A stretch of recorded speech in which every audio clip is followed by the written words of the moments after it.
pessoal, mais um podcast Jampa com vocês, trazendo o que há de melhor de entretenimento em toda a nossa Paraíba e trazendo as pessoas referência aqui no nosso estado para poder trazer um conteúdo relevante para vocês. Hoje trago com vocês um cara que é teólogo, pastor, formado em psicologia, administração, bastante conhecido aqui. Pastor Jean Kleber, é um prazer estar com você aqui, dividir esse bate-papo maravilhoso. Seja muito bem-vindo. Fique à vontade. Já estou sentindo a presença de Deus aqui, que eu já estou nervoso já. Obrigado, viu? Gabriel, obrigado, querido. Que bom estar aqui no podcast Jampa. É uma alegria poder falar para tantos que irão ver e ouvir esse podcast. Fico muito feliz, pastor, de verdade. Eu creio que a gente tem uma mensagem maravilhosa aí para o público e talvez aqui a gente consiga salvar uma vida com algum gatilho, alguma coisa que a gente fala para o pessoal, né? Esse é o nosso objetivo, né? É ser canal de Deus para o máximo de pessoas que pudermos. É um prazer. Bom, pastor, antes do senhor se tornar tudo isso que eu falei aqui, como é que foi sua trajetória? Como é que foi sua história de vida antes de se tornar pastor, antes do chamado, né? O senhor morava onde? Como era a sua infância? Como era a relação com sua família? Se o senhor puder compartilhar aí com nós, que eu tenho certeza que algumas pessoas têm essa curiosidade. Gabriel, eu sou um improvável. Improvável. Eu tinha tudo para dar errado. Já começou com uma frase de impacto, improvável. Tudo para dar errado. Porque eu não conheci meu pai. Meu pai faleceu quando eu tinha 3 meses de idade. 3 meses? 3 meses. Né? Minha mãe ficou viúva com 28 anos, 4 filhos. Nossa. Então, 4 crianças, numa situação financeira muito difícil. Então, todos nós, eu e meus irmãos, a gente teve que trabalhar na infância para poder ajudar minha mãe. Lá em Cruz das Armas, eu quero mandar um beijo para o povo aí de Cruz das Armas. O pessoal de Cruz das Armas, região ali, Costa e Silva, toda aquela região ali. Um beijão, um abraço, sempre o carinho da gente, né? O pastor aí que vai muito ainda a Cruz das Armas? Vou, minha mãe ainda mora em Cruz das Armas, então volta e meia eu estou por lá. O senhor falou que trabalhou de quê na infância? Então, como minha mãe trabalhava numa fábrica, né? Meu pai, na verdade, era um comerciante bem-sucedido, porém, ele morreu com diabetes. Né? Ele amputou a perna e não resistiu. E a doença dele demorou, né? Ele teve que abandonar o comércio, deixou na mão dos empregados e faliu, né? Viveu uma falência muito forte. E minha mãe ficou numa situação financeira muito delicada. E assim, a minha infância é muito... Chegaram a passar necessidade? Era muito difícil. Eu lembro-me que muitas vezes eu almocei e não tinha carne. Era só feijão. Só feijão, nossa. Feijão e farinha. Então, estudei em escola pública, não tinha condição de estudar em escola particular. Enfim, uma infância muito difícil, né? E para ficar mais difícil ainda, meu avô, né, meus avós, pais da minha mãe, decidiram dizer assim para minha mãe: este mais novo eu crio. Porque eu tinha 3 meses. E meu irmão mais velho tinha 10 anos, o outro 8 e minha irmã 6 anos. Então, 6 anos à frente de mim. Uhum. Então, Sou o caçula, então? Eu sou o caçula. Meus avós me criaram, mas... Também sou criado por vó, viu? Para ficar mais difícil ainda, meu avô morreu quando eu tinha 4 anos. Nossa. Então, essas figuras masculinas... Então, na verdade, eu nunca tive um referencial masculino e nem positivo na minha família que eu me espelhasse. E como era isso? Não ter uma referência masculina, como é que o senhor lidava? Então isso gerou... Onde é que vinha o Isso me atrofiou. Isso me tornou... Eu era uma pessoa extremamente tímida. Por isso que eu digo que eu sou improvável. Porque assim, eu tinha tudo para dar errado. Eu tinha um complexo de inferioridade doentio. Né? Eu me sentia nada. Eu era atrofiado, devido à ausência paralisado. do pai, né? Eu não tinha a situação, né, em si. E para piorar ainda mais, minha mãe e minha avó passou a me disputar. Ciúmes, porque minha mãe ficou tentando me tirar da casa da minha avó. Um dia ela conseguiu, eu tinha 7 anos, mas minha mãe era estranha para mim. Meus irmãos eram estranhos. Porque foi criado com os avós? Porque eu fui criado muito distante deles. E quando minha mãe conseguiu me tirar da casa da minha avó, eu só fiquei 3 dias na casa da minha mãe. Ela teve que me levar de volta. Mas ela não desistiu. Ela continuou se esforçando. Quando eu tinha uns 12 anos, ela conseguiu me tirar de novo. Mas eu nutri dentro de mim um sonho. Quando eu completar 18 anos, eu vou deixar minha mãe e vou morar com minha avó. E tentei fazer isso. Só que quando eu voltei para casa da minha avó estava com Alzheimer e não me reconheceu. Eita. E aí fiquei com minha mãe mesmo. Então, assim, foi uma infância difícil. Até a adolescência também muito complicada. Mas... Estudando, trabalhando, se virando. Eu estudava de noite, na adolescência, né? E trabalhava de dia. E trabalho era isso, era na feira.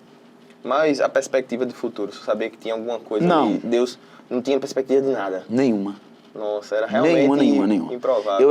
Eu era extremamente limitado emocionalmente, né? Culturalmente, porque eu não tive acesso, não tive oportunidades, né? Então, eu não era uma pessoa que tinha acesso à leitura, eu não tinha o hábito da leitura, eu não estudei em boas escolas, eu não tinha bons referenciais, eu tinha que batalhar na vida para sobreviver. Para você ter uma ideia, minha mãe, o que a minha mãe podia me dar era o café da manhã, o almoço e o jantar. Mas o resto eu que me virava. Desde a infância eu aprendi a me virar. Então não tinha perspectiva, né? Não olhava para a vida que eu iria crescer, que eu iria ser bem-sucedido. Ao contrário, eu não acreditava em mim. Eu não acreditava. Chegou a duvidar, a questionar Deus? Sim, e aí uma frase me acompanhou até os meus 19 anos, foi quando a chave girou. Qual foi essa frase? Então foi o seguinte, eu sempre disse assim para Deus, se eu tivesse um pai, minha vida não seria assim. Sempre, em todas as dificuldades, e é interessante, eu nunca chamei Deus de pai. Sempre era Deus. Eu tinha uma barreira. Né? Eu tinha uma revolta com Deus. Né? Então eu dizia isso. Eu era muito religioso, né? Católico, né? Eu era muito católico. Católico, e eu frequentava de verdade isso. E participava da missa, tal, fiz primeira comunhão, tudo aquilo que um católico lá faz. Lá pela região do em Cruz das Armas, na igreja de São José. Então, assim, eu sempre disse a Deus, Deus... Passou por todas as etapas da igreja católica? Tudo, frequentei tudo. Então, eu era bem envolvido na igreja católica, né? E essa frase me acompanhava. Todas as vezes que eu tinha uma dificuldade grande na vida, eu dizia, Deus, se eu tivesse um pai, eu não estaria passando por isso. Então, sempre eu dava essa desculpa, essa justificativa de que as minhas limitações, as minhas dificuldades, as minhas dores, as minhas angústias tinham a ver com essa ausência paterna. Ou seja, se eu tivesse um pai, eu teria roupa. Por exemplo, eu me destaquei no futsal. É porque eu precisava me destacar em alguma coisa. Uma pessoa que tem complexo de inferioridade, ela tem a necessidade de se destacar em alguma coisa para pelo menos melhorar a autoestima. Isso. E aí eu me destaquei no futsal. Mas qual era a minha dor? É que todos os meus colegas, quando nós tínhamos os jogos, né? Eu participava dos campeonatos, o pai estava presente, porque o pai gosta de ver o filho jogar, não é? Isso. E eu era o melhor em quadra, eu disputei jogos estudantis, eu fui chamado por escolas particulares no segundo médio como uma bolsa para eu poder... Tu quase virava jogador, era quase um Neymar aí. Porém, eu não tinha um pai lá sentado para dizer, pai, esse gol é para você. Não tinha. Então isso é muito duro. Mas quando é que a chave girou? Aos 18 anos, eu estava lendo as Escrituras pela primeira vez. Eu nunca tinha lido as Escrituras. Em casa mesmo? Em casa. Eu ganhei aquele Novo Testamento, né? Os Gideões entrega nas escolas. E lá no capítulo 5 de 1 João... Se você lembra ainda? Lembro. O último versículo de 1 João, capítulo 5. Diz assim, guardai-vos dos ídolos. Essa mensagem entrou de forma muito forte no meu coração. Não foi ninguém que falou para mim, não foi uma pessoa que me explicou, não. Foi a leitura da palavra, da Bíblia. Esse texto entrou de tal maneira que quando eu cheguei no domingo na Igreja Católica, na missa, eu não me senti bem com as imagens. Não me senti à vontade. Algo que o senhor já não sentia bem, já me incomodando ou despertou ali naquele momento? Eu era uma pessoa que eu tinha minha devoção às imagens. Eu tinha os meus santos de devoção. Aquilo era muito natural para mim. Mas depois dessa leitura da Bíblia... A família toda é católica, né? Toda a minha família é católica. Então, travou.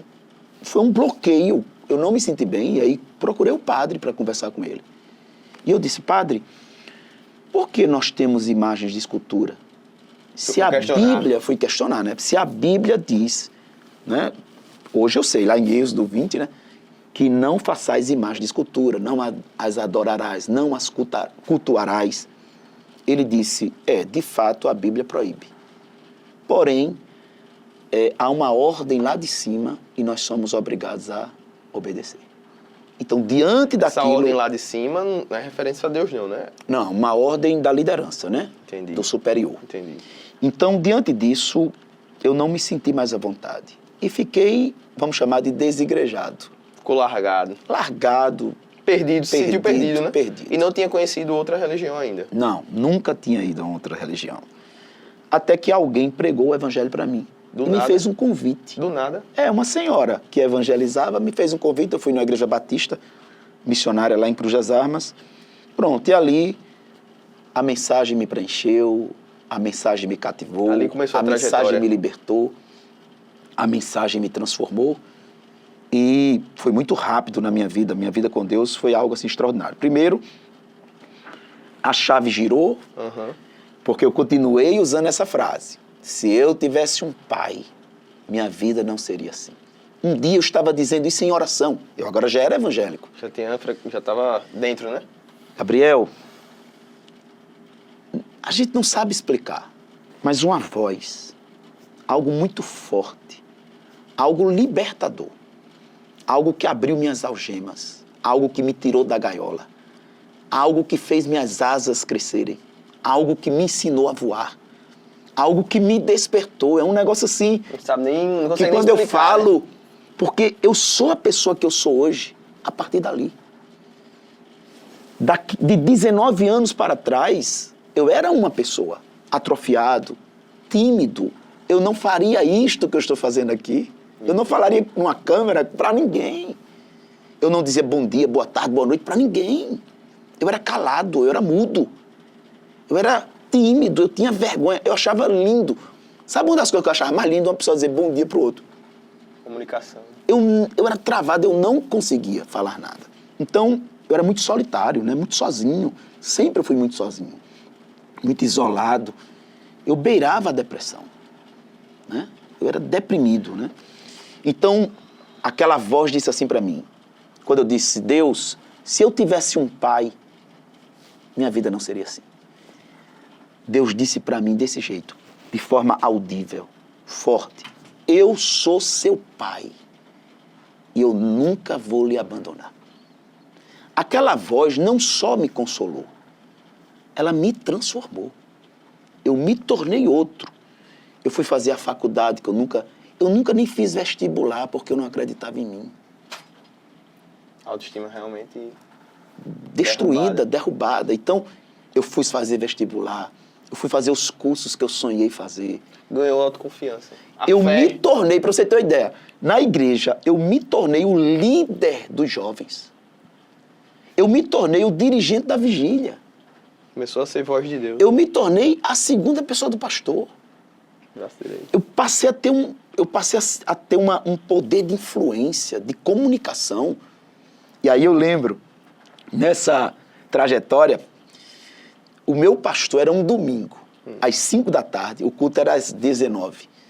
E ele ligou para mim às 5 da tarde, dizendo, Jean, eu nunca tinha pregado na minha vida. Jean, você vai pregar hoje porque eu não estou passando bem. Eu disse, mas pastor, o senhor tem tantas outras pessoas na igreja, logo eu não sei falar. Mas vai ser você. Desligou o telefone. Sentia pronto para aquilo? Não, nunca tinha pregado. Eu era tímido, eu estava saindo mas já estava ali. Então, é isso que eu estou dizendo. Deus, posicionamento na igreja, né? Deus girou a minha chave, né? Então, o que aconteceu? Aconteceu o seguinte, eu cheguei na igreja, a igreja naquele dia estava mais lotada ainda do que o normal. E fiquei lá sentado, teve um período de louvor e tal, chegou a hora de pregar, eu muito nervoso, tive febre, tive tudo quando o pastor desligou o telefone. Mas a partir dali, eu lembro como hoje, por isso que todas as vezes que eu vou pregar, eu canto antes. Porque antes de pregar, eu cantei uma canção. Ao que estar assentado no trono, sempre reinando soberano, anjos cantando, homens louvando, Deus reunindo o seu povo, ó Alfa, Ômega, Cristo, Filho, ó vem, ó vem. Quando eu comecei a cantar, o ambiente da igreja foi tomado por uma presença de Deus e eu fui tomado de uma coragem. Se sentiu totalmente seguro. Foi a primeira vez que eu preguei. E a partir dali, nunca mais deixei de falar em público, nunca mais deixei de pregar a palavra. Pegando esse gancho aí, pastor, sobre sua timidez, quero saber qual a diferença entre pregar e palestrar. Porque, de qualquer forma, o senhor está ali, falando para várias pessoas, está pregando, e palestrando também. Qual é a diferença? Há uma diferença gigante.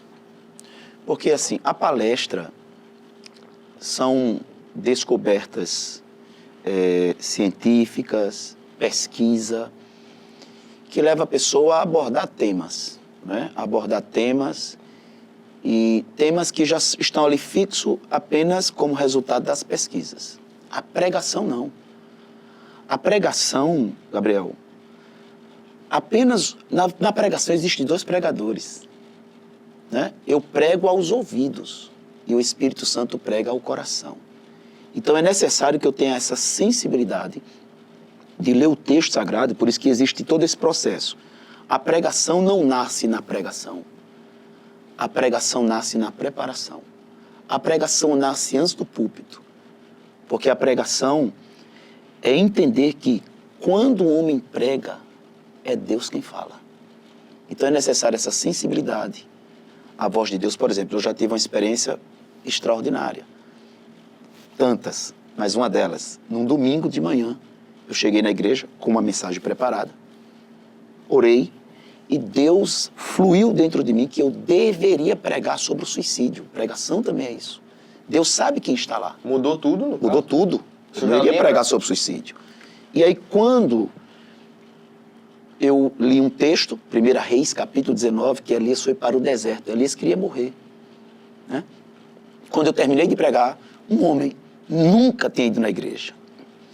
Ele foi na frente, pegou o celular dele e disse: pastor, está aqui. Ontem eu escrevi a minha carta de suicídio. Coloquei uma pistola na cabeça. Eu não atirei ontem à tarde na minha cabeça porque a minha criança de 5 anos entrou no meu escritório. Eu ia me suicidar. Eu nunca vim aqui, pastor, eu nunca fui numa igreja evangélica. Um amigo meu me buscou hoje cedo para vir aqui, era 8 da manhã. E o senhor prega essa mensagem. Foi para ele. Foi para ele. E como palestrante, como é que funciona? Então, é outra coisa completamente distinta da pregação. Por exemplo, eu também sou terapeuta familiar, né? Fiz administração também. Um beijo, dona Cida, Bia, um beijo. Então, às vezes, existem empresas que me convidam para dar uma palestra para os funcionários. Então, é completamente diferente, entende? Porque aí sim eu vou abordar um tema, né? Aí Aí deixa o lado pastor ou ainda mistura um pouquinho? mistura, porque não tem como. Não tem como, né? Não tem como. Mas, assim, é completamente diferente. É você, de fato, elaborar um tema, estudar, fazer uma preparação e expor. A pregação é outra coisa completamente diferente, porque a pregação, sim, é Deus falando. Vamos lá, a palestra sou eu falando. A pregação é Deus falando. Agora, o que o senhor acha desses coaches atualmente que misturam um pouco de pregação com prosperidade? Tem muitos aí. Eu não concordo com coach no púlpito. Eu acho que... É o que mais está acontecendo. Eu acho que o coach tem um lugar dele. O púlpito não é lugar de um coach. O púlpito é lugar de um pregador, né? De alguém que vai ali pregar as escrituras. Então, assim, não é honesto você estar no púlpito usando ferramentas e usando essa habilidade de coach, quando o púlpito não é lugar para isso. O púlpito é lugar das sagradas escrituras ser ministrada. O coach deve fazer isso em outro lugar, em outro espaço, em outro momento, não no púlpito. Como será a visão de Deus sobre isso? Das pessoas que querem falar de dinheiro, estão falando de prosperidade ali, tirando vantagem e usando o nome de Deus. Pois é, isso é desonesto. Isso é ser muito desonesto. É falta também assim, de caráter, isso aí. Porque é entender isso, é temer subir ao púlpito para falar qualquer coisa. O púlpito é um lugar muito solene, muito sério, né? Que requer muito temor. E quando eu subo no púlpito como um coach, eu estou dizendo que as Sagradas Escrituras e o Espírito Santo não são suficientes para a igreja. É como se eu estivesse querendo ajudar Deus, querendo acrescentar, como se Deus não tivesse dito tudo ou como se Deus não fosse suficiente. Então, a igreja não precisa no púlpito de um coach. A igreja precisa no púlpito de um pregador das Sagradas Escrituras, e não é qualquer pregador. Porque, veja, a Bíblia não sou eu que tenho o direito de dar qualquer interpretação à Bíblia. Eu tenho a obrigação de pesquisar, de estudar, de usar a hermenêutica e a pesquisa para eu descobrir o sentido do texto. A Bíblia não tem 2, nem 3, nem 4 interpretações. A Bíblia só tem uma interpretação, e a interpretação que o autor quis dar. É nossa obrigação como pregador descobrir o sentido, a interpretação correta, aquilo que o escritor queria falar, para a gente expor. Eu também não posso trabalhar alegorias. Tem gente que é muito criativo, isso, Gabriel, que dá um show na pregação. Eu não cito. É melhor não. Dá um show na palestra e encanta, as pessoas ficam encantadas. Mas, por exemplo, mas não são honestos. E aquela palavra é tempo perdido, porque ela pode até ajudar emocionalmente uma pessoa, ela pode até trazer algumas informações interessantes, pode até ser viradas de chaves aí, como o coach fala, mas ela não acrescenta nada na espiritualidade. Ela não gera fé, ela não faz a pessoa nascer de novo. Então, o que faz uma pessoa nascer de novo é a pregação das Escrituras. O que faz uma pessoa receber fé salvífica é a pregação das Escrituras, porque Romanos 10, 17 diz: a fé vem pela pregação, e a pregação de Cristo Jesus. Então, a pregação tem que ser cristocêntrica. O homem não é o centro. Eu não tenho que pregar ou abordar mensagens colocando o homem como centro. Deus é o centro. E o homem está ali sendo o beneficiário. Perfeito. Olha aí, o pessoal aí que cai muito na lábia de coach, tá aí o recado, tá? Só não vou dizer nome, porque o processo eu não aguento não, é muito caro. Pastor, voltando agora... Então essa questão de coach... usar o título de pastor, eu acho, estar no púlpito, estar usando as ferramentas no púlpito, na igreja, eu respeito os coaches, mas eu acho que um coach que faz isso, ele está fazendo no lugar errado, da forma errada. A má fé, usando a má fé, né? Ele está usando o nome do Senhor em vão, ele está pecando contra Deus. Aí Deus que vai resolver com ele. Voltando ali para a sua infância, pastor, como é que foi essa transição da igreja católica para a evangélica? Porque a família toda era católica e muita gente tem dificuldade em fazer essa transição. É algo muito delicado, né? Porque envolve a família. Como é que foi? Então vamos lá. Foi muito difícil. Muito difícil porque, primeiro, lembra, eu sou o caçula. E um caçula distante na idade, né? Bem mais novo do que meus irmãos. Então meus irmãos se tornaram meio que pai, né? Para mim. Minha irmã, mãe. Então, todo mundo meio que mandava em mim, né? Então, quando eu me converti ao Evangelho, quando eu conheci a verdade, quando eu li a Bíblia, quando eu, de fato, conheci as Escrituras Sagradas, então é como está escrito: conhecereis a verdade. E a verdade vos libertará, né? Quando a gente não conhece a verdade, a gente não é liberto. Quando a gente não conhece a verdade, não tem luz no nosso caminho. Quando a gente não conhece a verdade, não existe compreensão da verdade espiritual de Deus. Então, você é um religioso. Você segue tradições, né? Isso. Tradição, eu vou dizer o que é uma tradição. Tinha um casal que comia um peixe sem o rabo e sem a cabeça. Dizia: mamãe, por que não pode comer o rabo e a cabeça desse peixe? Quem diz era a tua avó. Vovó, por que não pode comer o rabo e a cabeça desse peixe? Quem diz era a tua bisa. Bisa, por que não pode comer o rabo e a cabeça desse peixe? Que não pode? É porque a minha panela era pequena, eu cortava a cabeça e o rabo. Então, às vezes, a gente traz conosco uma tradição como uma verdade, Mas às vezes é apenas uma tradição, não é a verdade, não é a doutrina bíblica. Então, o religioso, ele carrega tradições na alma. Ele carrega tradições de pai para filho como se fosse uma verdade. São crenças, mas não são crenças bíblicas, porque essas pessoas não conhecem as Escrituras. Então elas estão num caminho de condenação por conta da tradição e por não se interessar de conhecer a verdade. Então, quando eu conheci a verdade, eu fui liberto das tradições, da idolatria, de tudo isso que me aprisionava. E não foi por conta de ninguém, não foi uma lavagem cerebral, não foi uma igreja evangélica, não tenho nem uma igreja evangélica.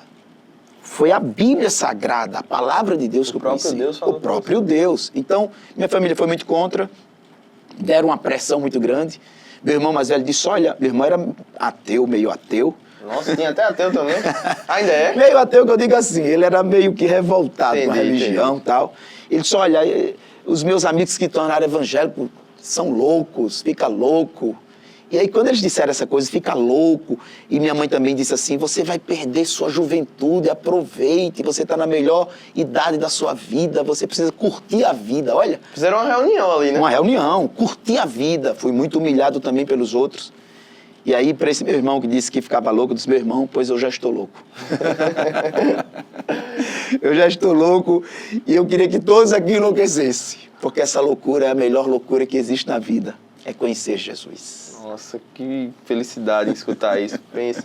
E vendo hoje de fora, como é que o senhor vê a questão da imagem, das coisas relacionadas à Igreja Católica?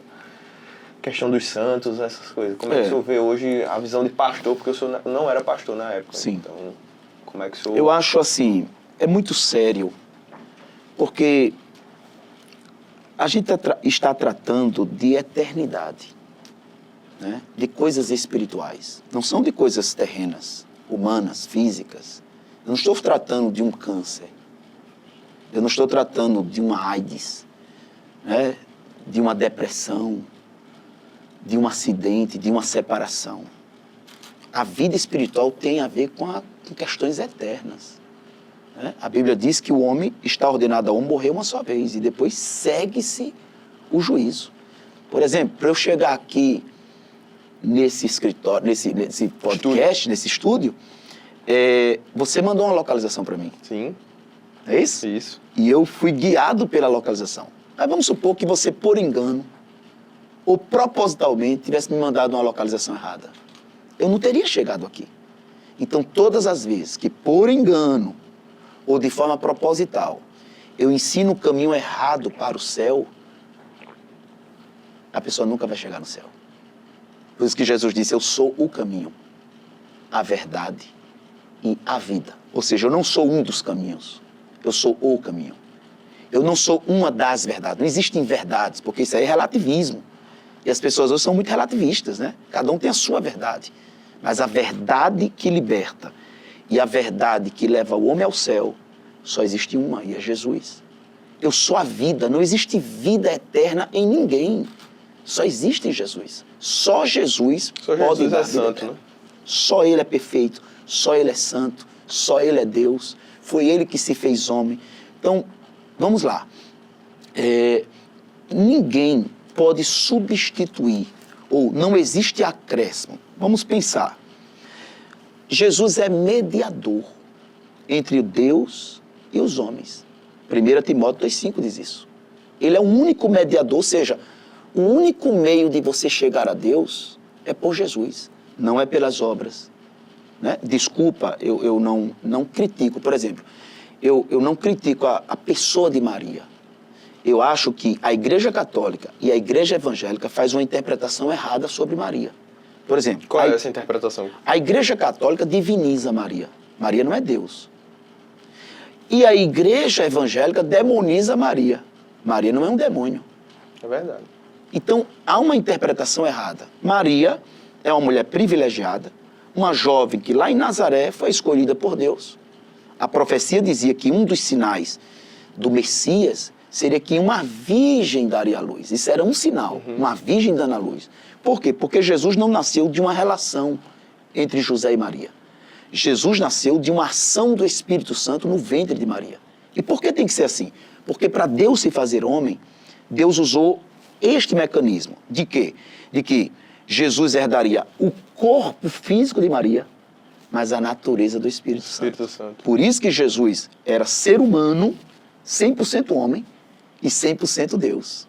Então ele era o filho gerado de Deus, não criado. O Deus vivo. Jesus não foi criado, né? Criado foram as demais coisas. Jesus é o próprio Deus. Nosso Deus é trino, Pai, Filho e Espírito Santo. São 3 pessoas iguais. Mas né? por que essa idolatria toda? Então, por falta de conhecimento, né? Tradição. Porque a Igreja Católica, por exemplo, a Reforma Protestante, ela combateu 2 coisas na Igreja Católica. A Reforma Protestante, por exemplo, Lutero, né? Ele combateu 2 realidades. Ele combateu a realidade da autoridade eclesiástica, ou seja, qual é a maior autoridade numa igreja? E aí na Igreja Católica são as Escrituras, o Papa e as tradições. O que o senhor acha do Papa? Não, para a Igreja Católica o Papa é um representante de Deus na Terra. Por isso que na Igreja Católica o Papa tem autoridade igual à Bíblia Sagrada. Isso é uma heresia. Isso está errado. A Bíblia Sagrada, numa igreja evangélica, é a maior autoridade. Não é o que o pastor diz. Não é o que o pastor pensa. O pastor não manda na igreja. A maior autoridade da igreja são as Sagradas Escrituras. Se eu disser uma coisa e as Sagradas Escrituras disser outra, as Sagradas Escrituras têm autoridade sobre a minha palavra. Não sou eu que tenho autoridade sobre as Sagradas Escrituras. Mas na Igreja Católica existem, em pé de igualdade, o Papa, as tradições, os documentos e a Bíblia Sagrada. Então, imagina 4 pessoas mandando num lugar só. Nossa, é... Por isso que o Papa, quando diz algo, a palavra dele é lei. supera a Bíblia, que é a palavra de Deus. Imagina, a palavra de um homem superando a palavra de Deus. É complicado, muito complicado. É um assunto bem delicado, né, pastor? Bom, pastor, e voltando agora para o assunto da depressão. Hoje a gente vive num mundo muito caótico, muito corrido, um mundo de muita cobrança. Como é que o senhor vê essas pessoas que estão passando por essa... É uma enfermidade? Pode ser considerado... Sim. Veja só, existe a depressão leve, moderada e severa, né? Essa geração, Gabriel, é uma geração diferente da minha geração. Você vê minha história, né? Minha história foi difícil. Essa geração é uma geração que tem tudo. Essa geração tem celular. Por exemplo, quando eu vim ter uma bicicleta, eu tinha 15 anos. E sabe como foi? Eu comprei o quadro a um e as rodas a outro. Eu montei minha bicicleta. Era pobre, né? Mas perceba que essa geração tem tudo. Então, o fato de ter tudo não é bom. Porque você constrói homens fracos, pessoas vulneráveis, pessoas fragilizadas. Por exemplo, eu não acredito numa pessoa que venceu tudo. Eu não tenho interesse de ouvir uma pessoa que diz assim, eu nunca tive problema. Eu venci todas as minhas lutas. Eu nunca experimentei a derrota. Nunca experimentei a lona. Eu não tenho interesse de ouvir uma pessoa dessa. Nunca passou pelo deserto. Eu tenho interesse de ouvir uma pessoa que diz, eu caí, mas eu me levantei.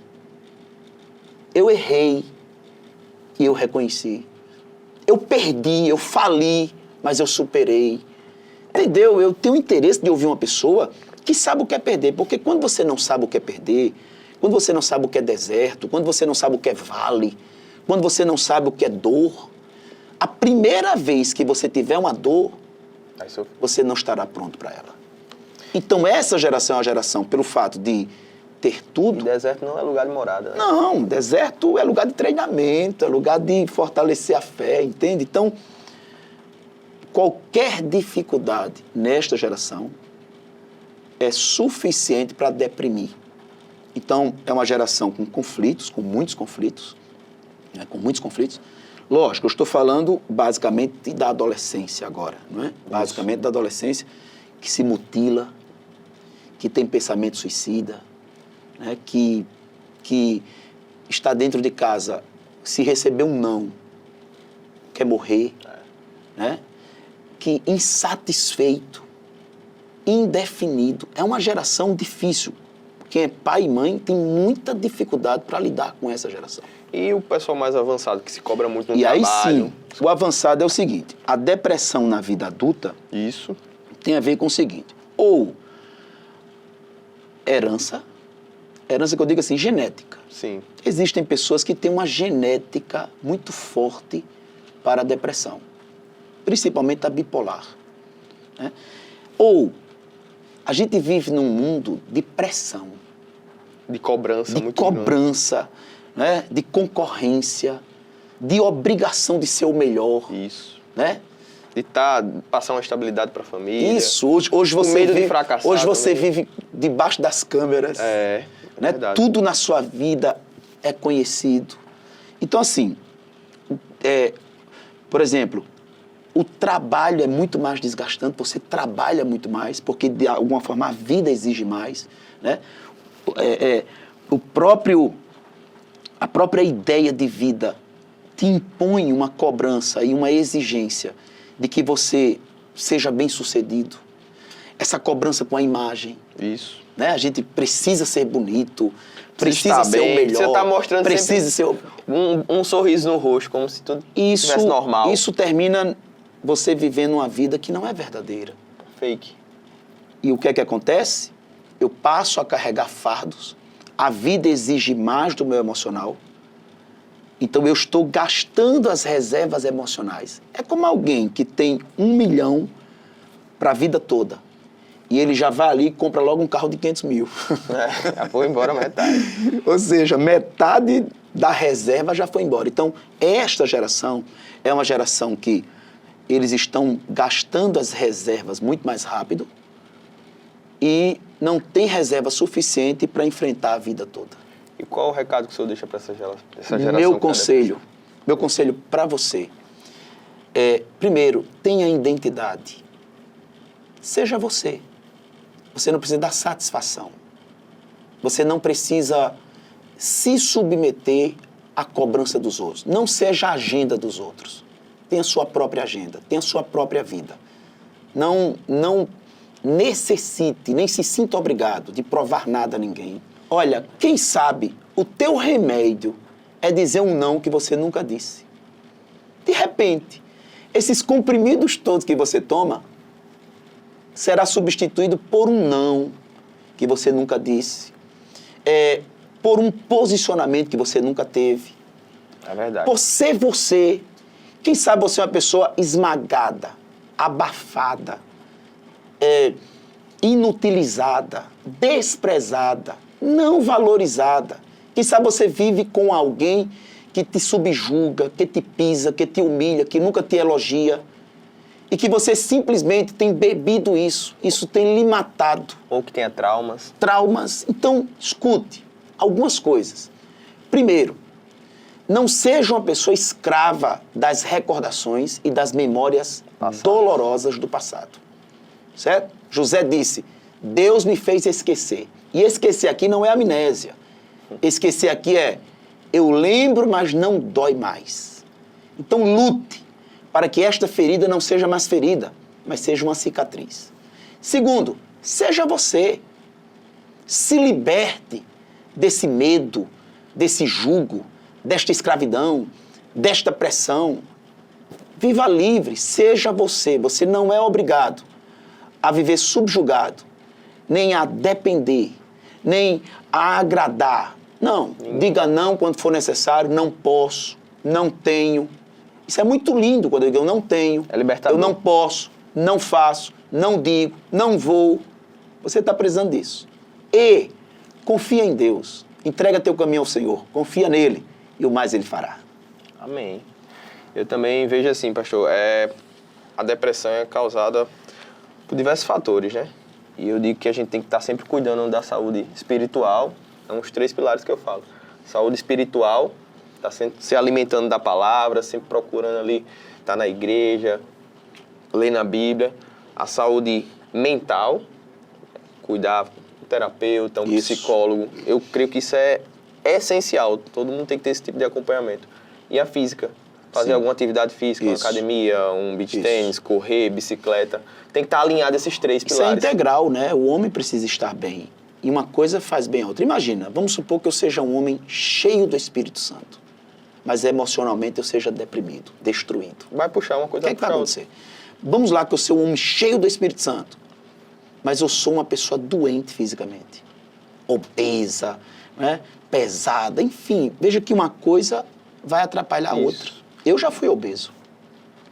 Hoje tá fininho aí, tá Eu fitness. pesava 93 quilos. Eu era pesado.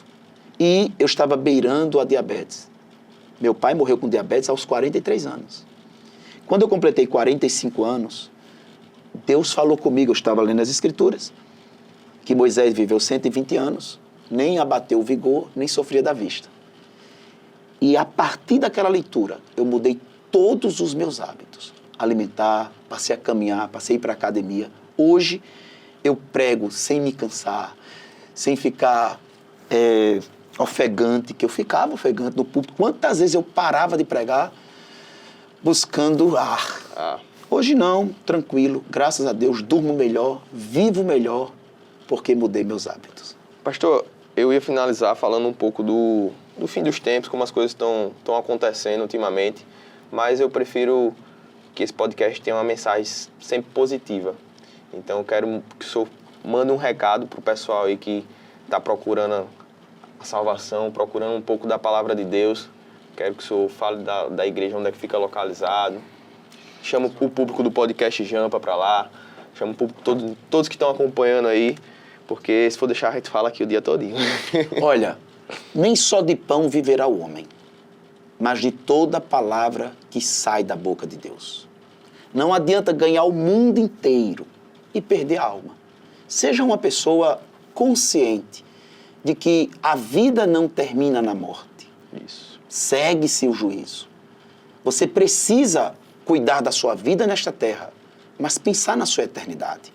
Quantas pessoas que se preparam para tudo na vida? Vamos supor, você se prepara para fazer um concurso, você se prepara para fazer uma prova, você se prepara para casar, você se prepara para viajar, você se prepara para uma entrevista, você se prepara, enfim, para tantas coisas, para um encontro, né? Para o casamento, para ter um filho, Por que não se prepara para receber para uma Deus? visita. Por que você se prepara para tudo, mas você não se prepara para a coisa mais certa da sua vida, que é a sua morte? Todo mundo vai morrer um dia. Veja que as pessoas não pensam nisso. Quando a gente vai para um velório, a gente nunca se vê dentro de um caixão. Mas um dia eu vou estar dentro de um caixão e você também. Mas eu te pergunto, se você morrer hoje, para onde você vai? Se você disser, não sei, eu vou lhe dizer que você está perdido. Porque se eu estou num carro, numa rua, e eu não sei para onde eu vou, eu estou perdido. Mas se eu sei para onde eu vou, eu estou seguro. Então, a salvação é uma ação de Deus chamada novo nascimento, operada pelo Espírito Santo. E para que o novo nascimento, operado pelo Espírito Santo, tornando a pessoa uma nova criatura, aconteça, é necessário ela ouvir a palavra, porque a fé vem pelo ouvir a pregação das Escrituras. Por isso que o melhor lugar de você estar, vá à igreja. Vá ouvir a pregação, mas a pregação verdadeira, a pregação honesta. Você não precisa ouvir alguém no púlpito pregando sobre outros temas. Porque se você quer conhecer outros temas, vá para a faculdade. Mas as Sagradas Escrituras é na igreja que você escuta. Então, eu dizia sempre assim, procura uma igreja mais perto da sua casa. Hoje eu digo, procura uma igreja mais perto da Bíblia. Isso. Escute a verdade. Pense na sua eternidade. Não brinque com a sua eternidade. A vida só é uma. Depois que morre, só existem dois destinos eternos. Ou céu ou inferno. Você lembra que Jesus estava pregado na cruz do Calvário e tinha dois ladrões, um de cada lado. Um deles blasfemou, xingou. O outro disse, cala tua boca, nós estamos aqui porque merecemos. Este homem nada fez. Senhor, lembra-te de mim quando entrares no teu paraíso. Jesus não disse para os dois que iriam para o paraíso, apenas para um. Hoje mesmo estarás comigo no paraíso. Isso nos ensina que um foi para o paraíso e o outro foi para o inferno. Para onde você vai depois que morrer? Essa aqui fica a pergunta para vocês. Para onde você vai quando morrer? Para o céu, para o inferno? Enquanto você estiver aqui na Terra, você tem uma escolha, tem um livre-arbítrio para poder escolher para onde você vai. Então, faça a melhor escolha, tá? Bom, pastor, gostaria de agradecer, de verdade. Obrigado. Passou aí quanto tempo, produção, já? Faz 1 hora já? 1 hora. Passou que a gente nem viu, né? E eu creio que esse podcast vai ajudar muitas pessoas. Óbvio, o senhor vai retornar aqui mais vezes, eu quero. Tem muitos temas para a gente abordar. Espero que o senhor tenha se sentido em casa. Deixe um feedback aí, o que é que o senhor achou da entrevista. Excelente. Excelente. Parece com você, um cara bonito, jovem. Obrigado. E olha, eu aproveito, a nossa igreja fica em Miramar, IBM. Eu normalmente prego na quarta-feira à noite, 19 horas, e no domingo, são 5 cultos na igreja, mas eu normalmente prego no culto das 10 da manhã e das 17 horas. Vai ouvir a mensagem de Deus. Deus te abençoe, Deus te dê alegria, Deus te dê força, Deus te renove. Deus te dê as direções e traga as grandes definições que a sua alma necessita. Tenha certeza, Deus tem as respostas que ninguém tem. Deus tem as soluções que ninguém tem. Então, coisas pequenas você procura nos homens, mas coisas grandes e impossíveis você procura Deus. Obrigado a todos do Podcast Jampa, agradece, segue, curte, compartilha, deixa seu feedback, se inscreve no canal. Muito grato por essa entrevista abençoada. E tamo junto, um abraço, um beijão. Espero que vocês curtam e aproveitem essa entrevista.